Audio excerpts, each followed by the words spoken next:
Greetings. Today I'm here with Deputy Chief of Police of the Doral Police Department here in Doral, Florida. We're going to be discussing the pros and cons of having an open door policy as it relates to your private sector security executive manager and even as a police officer and a police command staff.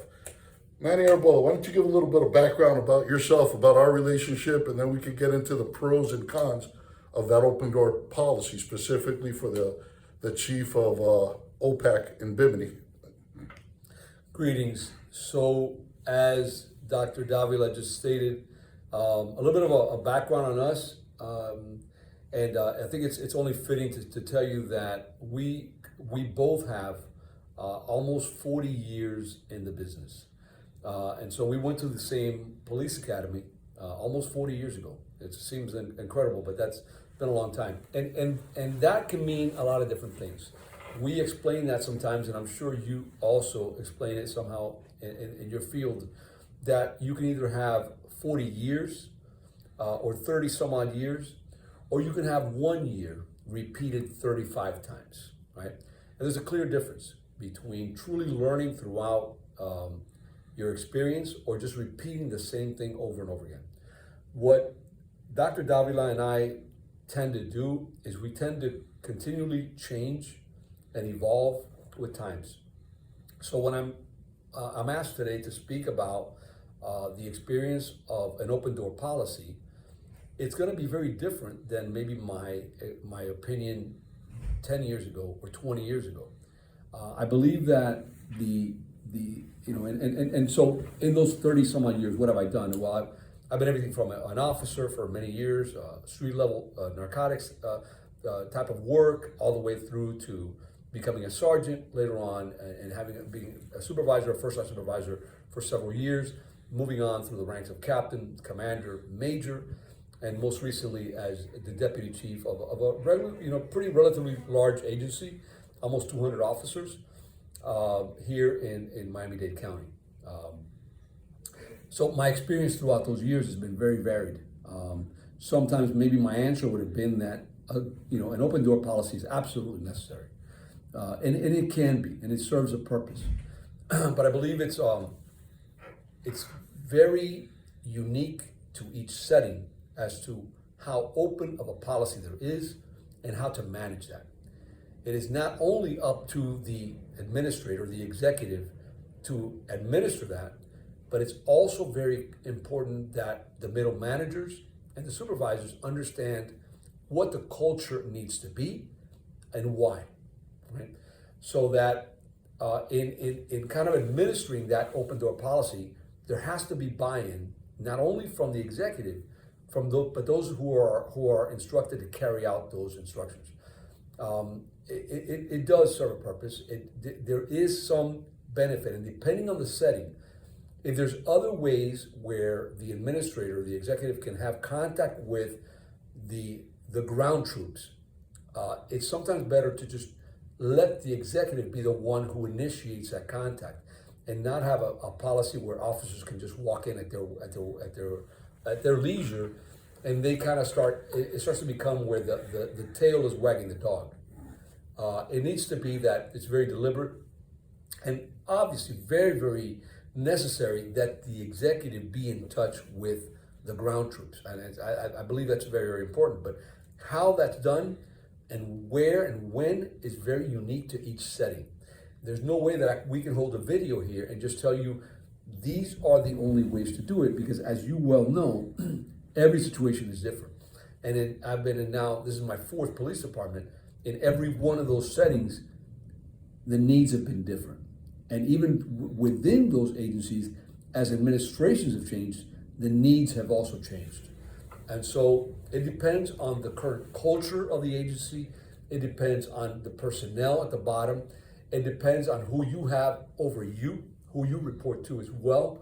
So all of those things are critical in determining how much of the door being open and how much of it needs to be kind of closed off, and how. It's a chess game. It's not checkers. It's a chess game that you have to be very deliberate in every move, very calculating in how this move today is going to impact moves later on down the line. So, and I think that what I'm talking here is just maybe common sense kind of stuff that you already know. I'm maybe putting it into words that will make you think a little bit more about how you accomplish your next set of goals. I'm sure, and Dr. Davidas told me about your experience as well, and you also come with a vast amount of knowledge. But you and I and Dr. Davila, we all, when we communicate, we try to continually learn and evolve in our positions, and I think that's what we're doing here. It's just basically sharing our experiences and what's worked.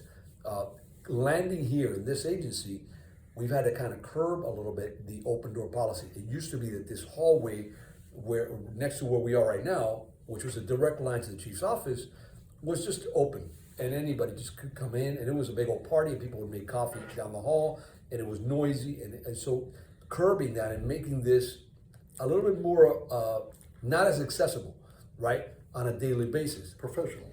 There's a way, and there's a happy medium. There's a way to get to where there is contact, and I see officers on a daily, and I engage them in conversation that's meaningful and that gives me insight into how they're perceiving the changes of this administration and what we can do as an administration to assist them in their job. But it has to be done surgically, correctly, and deliberately by the administrator, not at the will of the employee. Hopefully that helps. Yes, let me interject. And Chief Mathurin does have a vast amount of experience, a lot of training.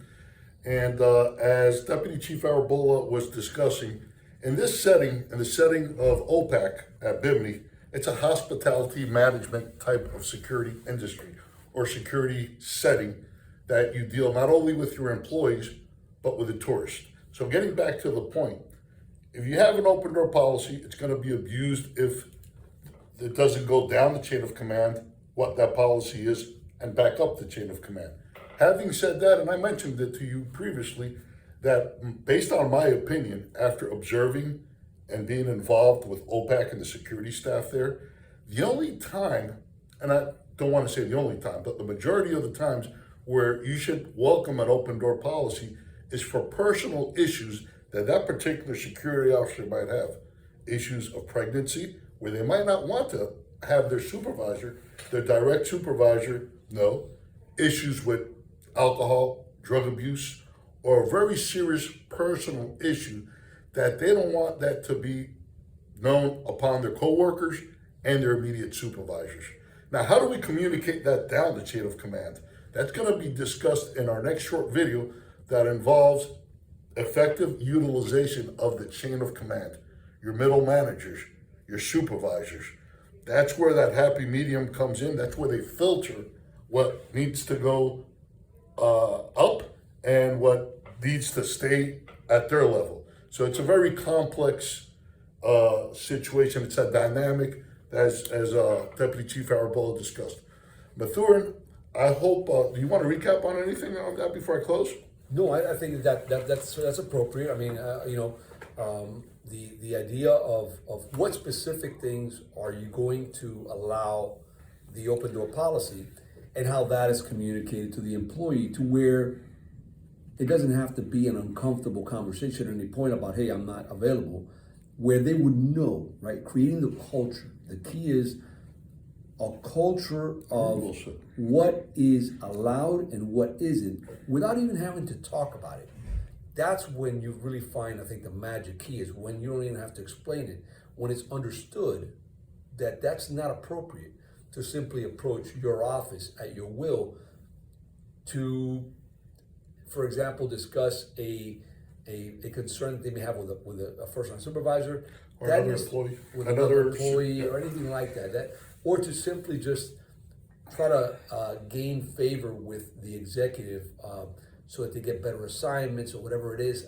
I think culturally, and it sends a message throughout all the other employees, not just to that employee, about what is expected and what your intentions are. Definitely has to be filtered. I was of the opinion at the beginning when we had the conversation that the only time they should be seeing the chief is to get promoted or to get fired. Now we've added on other circumstances, other situations, but it is a very complex dynamic which should be managed But once it is, it's going to take away a lot of headaches that you're currently having with people busting into the office with outbursts, things that can be handled at a different level. Chief, I hope this video has been informative, and thank you, Deputy Chief Arabella, once again. And the next video that we're going to have now is effective use of the chain of command.